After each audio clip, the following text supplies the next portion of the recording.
لە ئێستادا ئێوە خاوەن پاڵەوانن و دەتوانن بە شانازی و برێن کە پاڵەوانی پاڵەوانەکانی جیانمانە.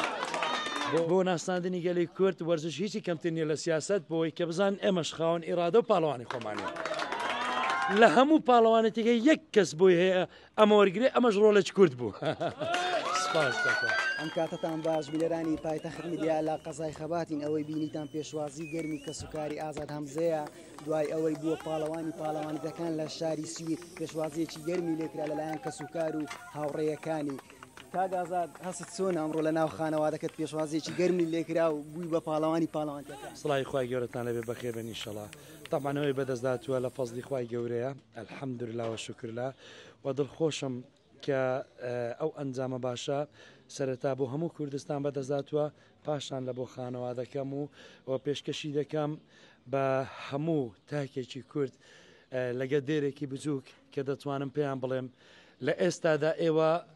خاوەن پاڵەوانن و دەتوانن بە شانازی و برێن کە پاڵەوانی پاڵەوانەکانی جیانمانە بۆ ئەوەی کە کوردیش هیچی لە وڵاتەکانی ترکەمتر نییە کوردیش خاوەن پاڵەوانە ئێمە بەتەنیا پاڵەوانین لە ئێستادا لە لەش جوانی پاڵەوانێکی زۆر هەیە ئەگەر گرنگی بە ڕۆلی وەرزش بدرێ دڵنیا مەروەک جەنابی سەرۆک دەڵێ بۆ ناساندنی گەلی کورد وەرزش هیچی کەمتر نیە لە سیاست بۆی کە بزان ئێمەش خاوەن ئیرادە و پاڵەوانی خۆمانە. ئازاد ئێستا تۆ ناوێکی دیاری نەک لە کوردستان لە جیهان تۆ بە ناوی کوردستان و ئاڵای کوردستان و بەشداری کرد. ئەوەی ڕاستی بێ من کۆمەڵەها بڕوانامە و مەدالیا و کاسم بەدەستێناوە بەڵام بە ئەرکی سەرشانی خۆمە مزانی وەکو کوردێک کە خزمەتی و ئاڵایە بکەم چکە و ئاڵایە وای کردووە لە ژێر دەستی ناحەزان بینە دەرەوە لە ژێر دەستی دژمنان و چەساوی بینە دەرەوە وای کردووە بە ئارەزوی خۆمان و بە ئازادی خۆمان و بە سەربەرزی بچینە وڵاتان و ئاڵای کوردستان بەرزکەین تاماوم خزمەتی دەکەم و شانازی پێوەەکەم. ئەگەر وردەکاری ئەو پاڵەوانێتیەکە بۆ مینەران ڕوونکەوە وردەکاری کچوون بۆ ئەمە یەکێکە لە پاڵەوانە هەرە بەهێزەکانی جیهان کە لە وڵاتی سوید بەڕێوە دەچێت ئەم ساڵ بە هۆکاری زۆری بەشداربوونی وڵاتەکان کە زیاتر لە 57 وڵاتی جیهان تێیدا بەشدار بوو بە گەورەترین پاڵەوانی MPC ناوبرا کە لە وڵاتی سوید بەڕێوە چوو سوپاس بۆ خوای گەورە فەزلی خوای گەورەیە. ئێستاکە لەو پاڵوانەتە من لەسەر کێشی خۆم و لەسەر ئاست خۆم یەکەم بووم و لەسەر هەموو یەکەمەکانی ژەکەم بووم لە هەموو پاڵەوانەتێکە یەک کەس بۆی هەیە ئەمە وەرگێ ئەمەش ڕۆڵێک کورد بوو. ئازاد هەمزە لە ئێستادا چ تموحێتیشتری هەیە پێی بگە تموحم ئەوەیە کە بتوانم ئەو دەستکەوتێ بەدەستم هێناوە زایدەن ئەو هەموو معلوماتە و ئەو سیڤیانێکە لە دنیای وەرشی لە جوانی هەیتم بتوانم بیکەمە سەکۆیەک گەنجەکانی پێبەرەو پێش بۆ بم کە پیشانی گەنجەکانی بدەم ئێوەش دەتوان پێشکەون و هیچمان ئێستا کەمتر نییە لە وڵاتانی جیهان. ڕۆڵی خێزانەکەتان چی بوو لە ئەوەی ئازاد هەمزە دروست بێت؟ بەتەئکید سەرەتا خوای گەورە کار ئاسانێکی زۆر باشی بۆ کردم بۆ پاڵەوانەتە و پاشانیش هەر وەک دەبینی خێزانەکەم یعنی بە جۆرێک هانیان داوم دەتوانم بڵێم لە سەدا نۆهەتی متمانە و بڕوا و ئیرادەم لە خێزانەکە و عیلەکەم بۆ ماوەتەوە سەداندەیەکەشی بەرمن کەوتووە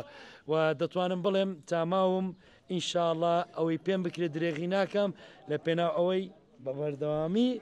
ئەو کاسە جیانیانە بینمەوە. زۆر سپاس زۆر هەڵوێست چۆنە کوڕەکە ئەمڕۆ یەکەم بووە لە جیهان لە ناو چەندین وڵات؟ الحەمدلله خوا نەعمەتێک دایێ والحەمدلله نەتیجە هینە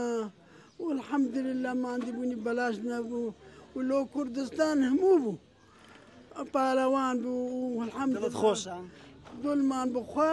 وی خۆشە زۆر ڕۆژانەی لێ بوو دوعات بۆ دەکرد یەکەم وەڵا نەوێژم دەکرد دوعام دەکرد ئینشەڵڵا دوعای داک و بابا قبولە کوڕی من